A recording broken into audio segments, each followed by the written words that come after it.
வணக்கம் நேர்களே. மூன்றாவது நாளாக நமது சந்தைகள் ஒரு டவுன்வர்ட் ட்ரெண்ட் அப்படின்னு சொல்லலாம்.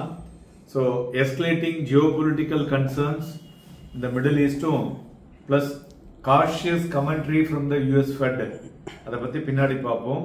கிட்டத்தட்ட ஒரு 18 புள்ளிகள், 24,800க்கு பிலோ க்ளோஸ் பண்ணியிருக்கிறது குறிப்பிடத்தக்கது. 18 புள்ளிகள் குறைந்து 24,793 முடிவடைந்திருக்கிறது. Advances 366, declines 2,151. மேலும் மிட் அண்ட் ஸ்மால் கேப் பார்த்தோம்னா இன்னைக்கு லோவரா தான் இருக்குன்னு சொல்லலாம். மேலும் ஸோ மிட் கேப் வந்து 1.63%, ஸ்மால் கேப் வந்து 1.99%. ஸோ கம்ப்ளீட்டா ப்ராடர் மார்க்கெட் இஸ் இந்த வீக்னஸ்ல இருக்கிறதை நம்மளால பார்க்க முடிஞ்சதுன்னு சொல்லலாம். மேலும் இன்றைய தினம் பார்த்தோம்னா நிப்டி 50 வந்து ஒரு 129 பாயிண்ட் அந்த பேண்ட்லயே கம்ப்ளீட் செஷனை வந்து முடிச்சிருக்கு. ஒரு நேரோன்னு சொல்லலாம். கடந்த 10 நாட்களாக இந்த ஆவரேஜ் ரிஃப்ளெக்டிங் சப்டியூடு ட்ரேடிங் ஆக்டிவிட்டி. அது மாதிரி இண்டெக்ஸும் பார்த்தோம்னா 20-day எக்ஸ்போனென்ஷியல் மூவிங் ஆவரேஜ் அதுக்கு கீழே தான் இருந்துட்டு இருக்கிறத பார்க்க முடிகிறது. ஸோ இன்னைக்கு பார்க்கும் பொழுது இந்த டோஜி கேண்டில்ஸ்டிக் பேட்டர்ன்ல ஒரு indecision among the market participants பார்க்க முடிஞ்சதுன்னு சொல்லலாம். கோல்ட் அண்ட் யூஎஸ் டாலர் பார்த்தோம்னா மறுபுறம் ஒரு கெயின் அஸ் அ சேஃப் ஹேவன்னே சொல்லலாம்.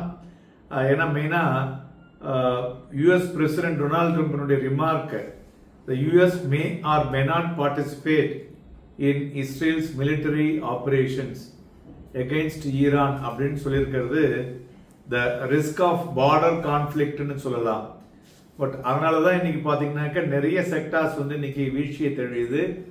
ஒரே ஒரு செக்டார் ஆட்டோ வண்டி இழுத்து பிடிச்சு நின்னது 0.52% ஏறினதுன்னு சொல்லலாம். பாக்கி 10 துறைகளும் நெகட்டிவ் டெரிட்டரி. அதுல மெயினா வந்து பார்த்தோம்னு வச்சுங்களேன், துறைகள் லைக் ஐடி, பேங்கிங் பிக்கஸ்ட் நீங்க டிராக் மார்க்கெட்டை வீழ்ச்சிக்கு முக்கியமான துறைகள் என்று சொல்லலாம். அது மாதிரி இண்டிவிஜுவல் ஸ்டாக்ஸை பொறுத்தவரை Tata consumer, Eicher motor, Mahindra and Mahindra, Wipro, Apollo hospital, Titan, JSW steel, doctor Reddy, Grasim, Kotak Mahindra எல்லாம் ஏறிய பங்குகள். இறங்கின பங்குகள் Adani board, Bajaj finance, Adani enterprises, tech Mahindra, goal India, இந்துசன் bank, Sriram finance, Jio financial, Nestle and Cipla இவையெல்லாம் இறங்கிய பங்குகள் என்று சொல்லலாம். மேலும் இன்னைக்கு பயோகான் பார்த்தோம்னா கிட்டத்தட்ட 6.6% அதிகரிச்சிருக்கு. சக்சஸ்ஃபுல் குவாலிஃபைடு இன்ஸ்டிடியூஷனல் பிளேஸ்மெண்ட் வந்து முடிச்சிருக்காங்க. ஏன்னா அவங்களுடைய டெட்டை வந்து குறைக்கிறாங்க. அதனால அவங்களுடைய பாட்டம் லைன் வந்து இம்ப்ரூவ் ஆகுங்கிற ஒரு நோக்கத்தில் இன்னைக்கு ஏறுதுன்னு சொல்லலாம். டாடா கன்சூமர் ப்ராடக்ட்ஸும் பார்த்தோம்னா 2.2% ஏறி இருக்கு. ஸோ ஒரு அக்யூசியேஷன் வித் சப்ஸ்டான்ஷியல் கேஷ் ரிசர்வ்னால அது ஏறி இருக்கு. மீன்வெயில் எட்டர்னல் அண்ட் ஸ்விக்கி பார்த்தோம்னா ஒரு அப்வர்டு மூவ் இன்னைக்கு பார்க்க முடிஞ்சது. ஏன்னா அந்த புரோக்கரேஜஸ் வந்து ப்ரிஃபர்டு பிக்ஸ் இந்த கன்சூமர் ஸ்பேஸ் அப்படின்னு சொல்லியிருக்காங்க. ஸோ அதே மாதிரி robust growth in Blinkit and Instamart அதுலேயும் பார்க்க முடிஞ்சதுன்னு சொல்லலாம். மேலும் இன்றைய தினம் பார்த்தோம்னா 52 வீக் ஹையை வந்து ஒரு 35 பங்குகள் தொட்டது. அது மாதிரி 43 பங்குகள் 52 வீக் லோவர் தொட்டதுன்னு சொல்லலாம். சர்க்யூட் ஃபில்டர்ல பார்த்தோம்னா 46 பங்குகள் அப்பர் சர்க்யூட், 107 பங்குகள் லோவர் சர்க்யூட் இன்னி தினம். மேலும் தங்கம் இன்னைக்கு 296 ரூபாய் குறைந்து 99,241, ஆல்மோஸ்ட் 1 லட்சம் ரூபாயில அப்படியே ஆடிட்டு இருக்கு. சில்வர் பார்த்தோம்னா அதுவும் 1,296 ரூபாய் குறைந்து 1,07,232 விநியோகமாகிக் கொண்டிருக்கிறது. நண்பர்களே, almost from last November December நம்ம சொன்னோம் 65,000 கோல்டு இருக்கும்போது, சில்வர் இருக்கும்போது 1 லட்சம் ரூபாய் டச் ஆகும், ஸ்லோவா வாங்கிக்கங்கன்னு சொல்லிட்டு இட் ஹஸ் பீன் என்ன சொல்றது, இப்போ வந்து அதை டச் பண்ணிருக்கு.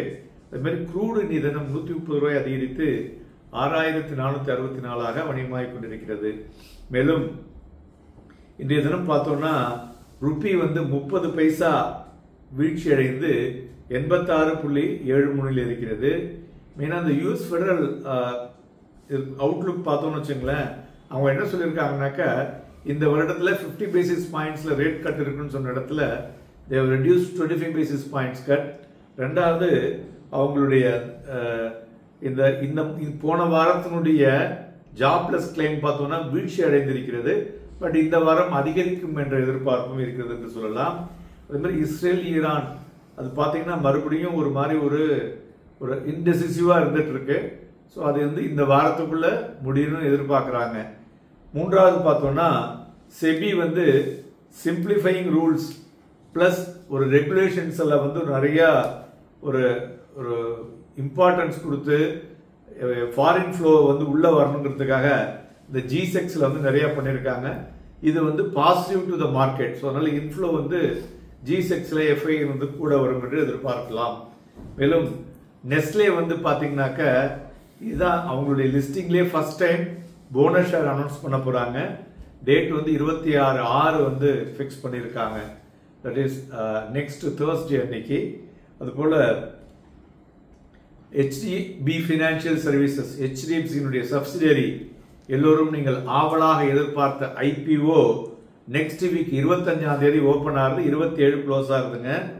மேலும் இதுல பாத்தீங்கன்னா மொத்தம் 12,500 கோடி ரூபாய்க்கு வந்து அவங்க விற்கிறாங்க மார்க்கெட்ல. ஸோ ஆஃபர் ஃபார் சேல்ல 10,000 கோடியும் 2,500 கோடி ரூபாய் ஃப்ரெஷ் IPOவும் வராங்க. டென்டேட்டிவ்லி ஜூலை 1ஆம் தேதி அன்னைக்கு லிஸ்ட் ஆயிடும். இன்றைய தினம் கிரே மார்க்கெட்ல அதனுடைய ரேட் வந்து 103 ரூபாய்ங்க. ஸோ அதனால IPOல அப்ளை பண்றவங்க ஒரு 1 or 2 லாட்ஸ் அப்ளை பண்ணி பாருங்க. அலாட் ஆச்சுன்னா உங்களுக்கு லக்கு, அலாட் ஆகலைன்னா லக் இல்லைங்கிற மாதிரி விட்டுடலாம். பணம் உங்க அக்கௌண்ட்ல இருந்து போக போறது இல்லை. அதனால பெஸ்ட் ஆப்பர்ச்சுனிட்டி டு இன்வெஸ்ட் அப்படின்னு சொல்லலாம். பிளாக் டீலை பொறுத்தவரை பார்த்தோம்னா ITC, KEA இண்டஸ்ட்ரீஸ், தென் இது ரெண்டும் இன்னைக்கு பெட்டரா நடந்திருக்கு. தென் ICICI லம்பார்ட், இது மூணுலையும் பிளாக் டீல் நடந்துள்ளது. மேலும் நிப்டி பொறுத்தவரை இன்னைக்கு பார்த்தோம்னா ஃபியூச்சர் வந்து below average volume, bank Nifty ஃபியூச்சரும் பிலோ ஆவரேஜ் வால்யூம். இது மார்க்கெட் ஓப்பனிங் பார்க்கும்பொழுது ஒரு டிப்பிடா சேம் லெவலில் தான் ஓப்பன் ஆச்சு. தென் 24,863 வரையும் மேலே போச்சு ஹை. பட் அதை வந்து நிற்க முடியல. ஸோ அதுலேருந்து மறுபடியும் ஃபர்தராக ஒரு வாலட்டைல் மூவ்லேயே இருந்தது. க்ளோசிங்கில் பார்த்தீங்கன்னா மார்க்கெட் விழுந்தது 24,733.40. தென் முடிவில் 24,793 முடிவடைந்திருக்கிறது. ஸோ கிட்டத்தட்ட இந்த ஒரு 130 புள்ளிகள்லேயே மார்க்கெட் இன்னைக்கு வந்து ட்ரேட் ஆனது வந்து குறிப்பிடத்தக்கது. ஸோ இந்த பேட்டர்ன் சொன்னேன் இல்லையா, இந்த doji candle stick pattern. So அதனால ஒரு இன்டெசிஷன்ஸ் அமங் த மார்க்கெட் பார்ட்டிசிபென்ட்ஸ் இருக்கிறதுனால, ஒரு கான்ஷியஸ் அப்ரோச் இருக்கிறதுனால இது ரெண்டுத்துக்கும் ஒரு பாசிட்டிவ் ட்ரிகர் வரணும் மார்க்கெட்டுக்கு. பாசிட்டிவ் ட்ரிகர் வரும்போது ஆட்டோமேட்டிக்காக ஏறக்கூடும். சேம் எஸ்டர்டே சொன்ன சப்போர்ட் ரெசிஸ்டன்ஸ் ஸ்டில் வேலிட். நாளை தினமும் மார்க்கெட் வந்து வாங்கி விற்பதற்கும் விற்று வாங்குவதற்கும் ஏதுவாக இருக்கக்கூடும். Happy and profitable day.